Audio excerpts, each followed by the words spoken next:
Pinag-aaralan ng Philippine National Volleyball Federation at Premier Volleyball League ang isang natatanging draft setup na magbibigay ng prioridad sa Alas Pilipinas sa pagkuha ng mga bagong manlalaro para sa Women's National Team Pool. Ang ibang detalye alamin sa muling pag-abante ni Jason Gusilatar. Ibinunyag ni PNVF President Tony Bolliawa na nasa pag-uusap na ang federation at ilang PVL club teams tungkol sa isang special draft na magpapahintulot sa mga national team na mauna sa pagpili ng mga manlalaro.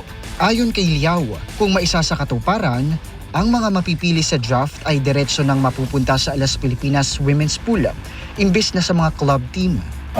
We propose na pwede sana every year the PBL has a draft.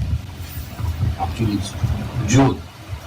So ngayon, instead of the club teams making the first pick for this year's draft, it would be the national team.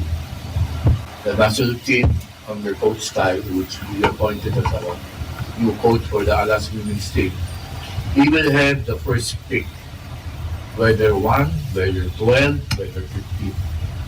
So all of those players picked in the draft will go straight to the national team pool, Alas pools. Okay. Players that will graduate and will apply for the draft, meaning to say, hindi na sila may-ari ng hindi na sila member ng school team. Hindi pa sila nag-draft, hindi sila member ng club team.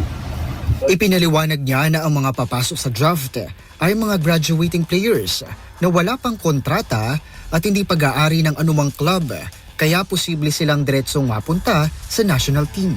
Sa ilalim ng panukala, ang PNVF na ang sasalo sa responsibilidad sa mga manlalaro, kabilang ang sahod, imbes ng mga club team na siyang karaniwang nagpapasahod sa mga athlete bago pa sila ipahiram sa national team. Layo ng panukala na maiwasan ang mga issue sa scheduling at kontrata dahil magkaiba ang calendar ng national team at ng PVL. Ani Liao, ang national team season ay karaniwang tumatakbo mula Oktubre hanggang Mayo, habang ang PVL naman ay Mayo hanggang Oktubre. Isang setup na nagdudulot ng banggaan sa obligasyon ng mga manlalaro. Patuloy pa rin pinaplano at pinipino ang mga detalye ng special draft bilang bahagi ng mas malawak na hakbang upang mapalakas at mapanatili ang programa ng Alas Pilipinas sa mga susunod na taon.